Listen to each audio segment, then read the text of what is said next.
150 article कानून शहादत 1984 hostile witness जो मैं तव्हांखे ॿुधायो हॉस्टाइल विटनेस के 150 आर्टिकल डिफाइन तो करे क्वेश्चन बाय पार्टी टू हिज ओन विटनेस पार्टी पंहिंजे गवाह खां क्वेश्चन कॾहिं करे सघे थी छाकाणि पंहिंजी पार्टी पंहिंजे गवाह खां जंहिं महिल क्वेश्चन कंदी त उहो लीडिंग क्वेश्चन में अची वेंदो न पर कॾहिं उहो लीडिंग क्वेश्चन करे सघे थी या कॾहिं पंहिंजो क्वेश्चन करे सघे थी विथ परमिशन ऑफ कोर्ट जॾहिं गवाह जे लाइ कोर्ट सॻोरीअ खे चवे त सर हिनखे हॉस्टाइल डिक्लेयर कयो हीउ मुंहिंजो फ्री वियो आहे पोइ कोर्ट सॻोरी हुनखे हॉस्टाइल डिक्लेयर कंदी हॉस्टाइल विटनेस माना फ्री वियल असुलु हक़ीक़त नाम अलॻि थी वञणु उन जे लाइ पंहिंजी पार्टीअ खे जज साहिबु अलो कंदो त हुन खां क्वेश्चन करे सघे थो इहो 150 में थो अचेव 151 impeaching credit of witness credit of a witness may be impeached in the following ways by the adverse party with the consent of court by a party who calls him the evidence of person who testify that they from their knowledge of the witness believe him to be unworthy of credit by proof that a witness has been bribed he accepted the offer of bribe he received other corrupt inducements proof of former statement consistent with any part of evidence which is liable to be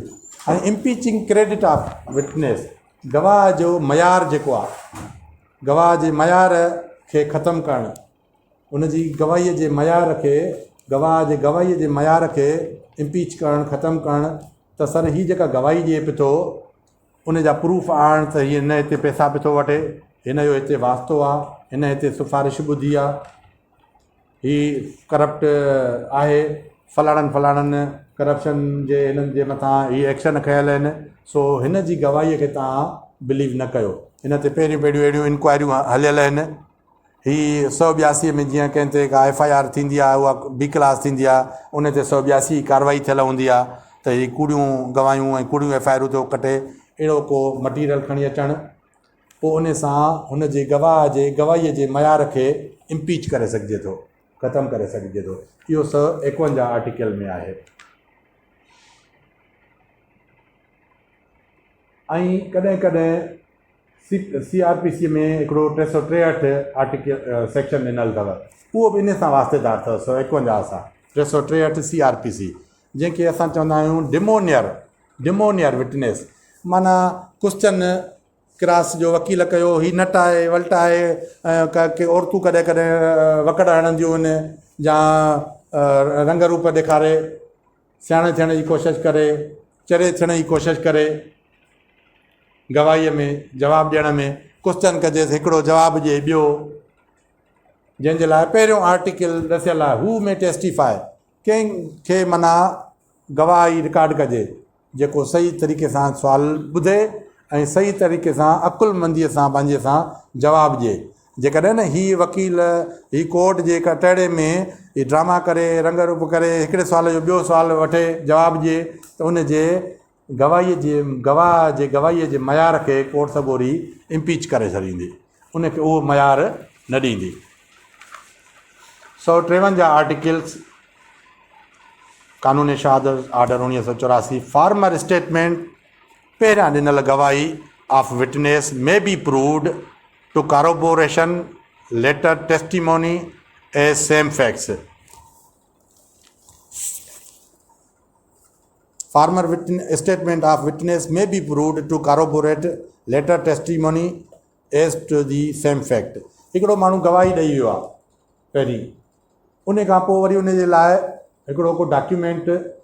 पेश थो करे उन जे लाइ further ॿियूं गवाहियूं पेश थो करे पंहिंजी गवाहीअ खे सपोर्ट करण जे लाइ त उहो पहिरियों बयानु गवाह जो ऐं उन गवाहीअ खे सपोर्ट करण लाइ कारोबोरेट करण लाइ वधीक पको बनाइण जे लाइ का पोइ वधीक बयानु थो ॾियाराए गवाहियूं थो ॾियाराए के डॉक्यूमेंट्स थो पेश करे त जंहिंसां हुन जूं पहिरियूं हक़ीक़तूं जेके ॿुधायल आहिनि सचियूं निकिरनि न इहो 153 आर्टिकल आहे 155 आर्टिकल हिन में चवे थो रिफ्रेशिंग मेमरी तव्हांखे ट्रायल जे दौरान ॿुधायोसीं त इहो राइट आहे विटनेस जो त वक़्तु गुज़रण जे करे माण्हू जे गवाही ज़हन तां थोरी हेॾे होॾे थी वेंदी आहे त उहा वास्तेदार जेकॾहिं डॉक्यूमेंट्स उन वटि पुलिस पेपर आहिनि या पंहिंजा कागज़ अथसि 7 फारम सिविल में साइड में फैमिलीअ में को निकाह नामो अथसि उन में केतिरा हक़मार लिखियल आहिनि गवाह कहिड़ा आहिनि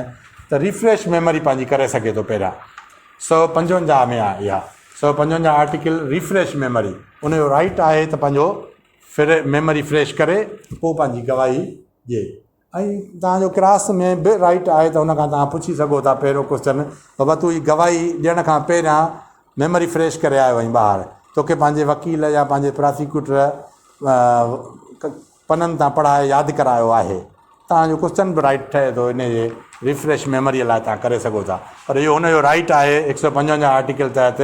उहो वक़्तु गुज़रण जे करे पंहिंजी फ्रेश मेमरी करे सघे थो उन खां पोइ हीअ आर्टिकल आहे 161 जज पावर टू आस्क या to put question or order to produce जज खे पावर आहे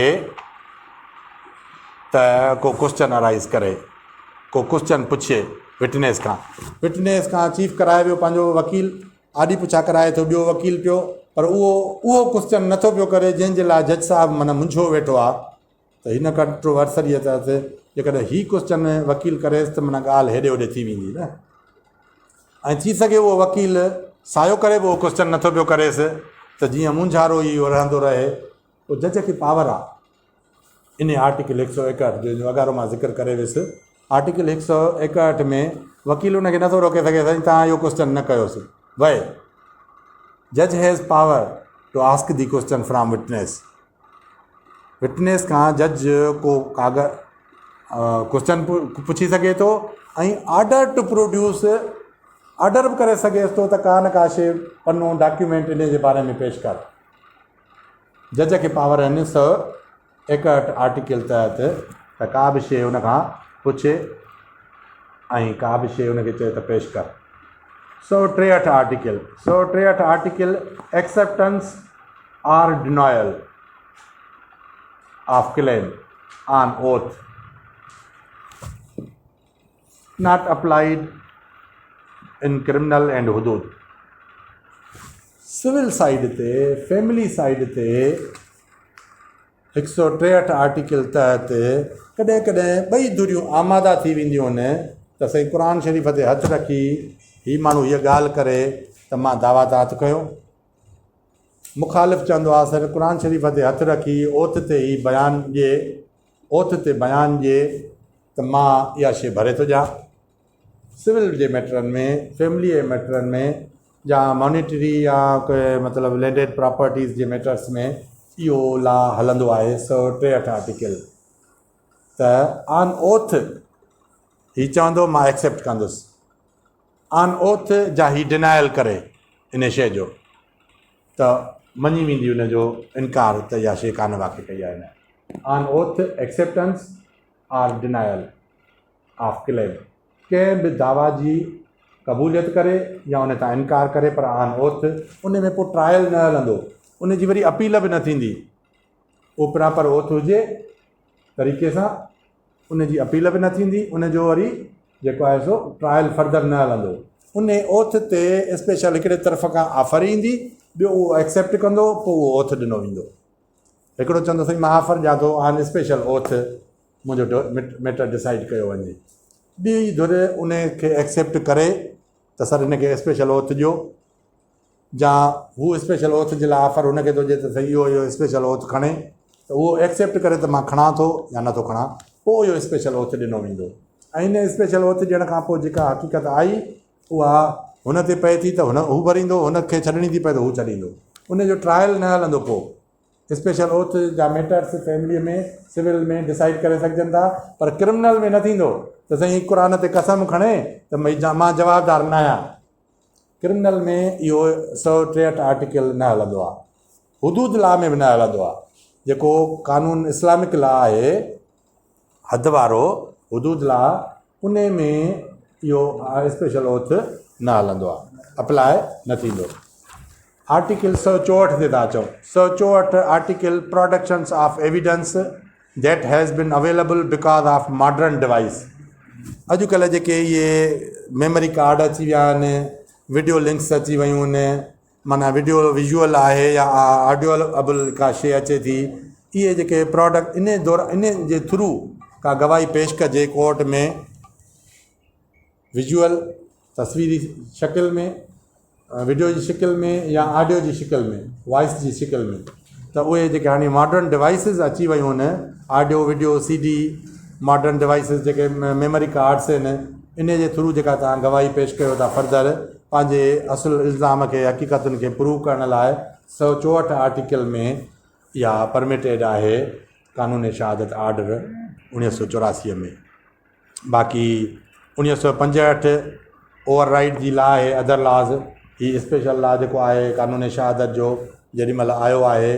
ऐं 166 ॿियो रिपील्ड आहे। इन खां पहिरियां जेको कानून हुयो एविडेंस एक्ट उहो रिपील्ड थी वियो, हाणे ही लॉ हलंदो 1984 खां पोइ।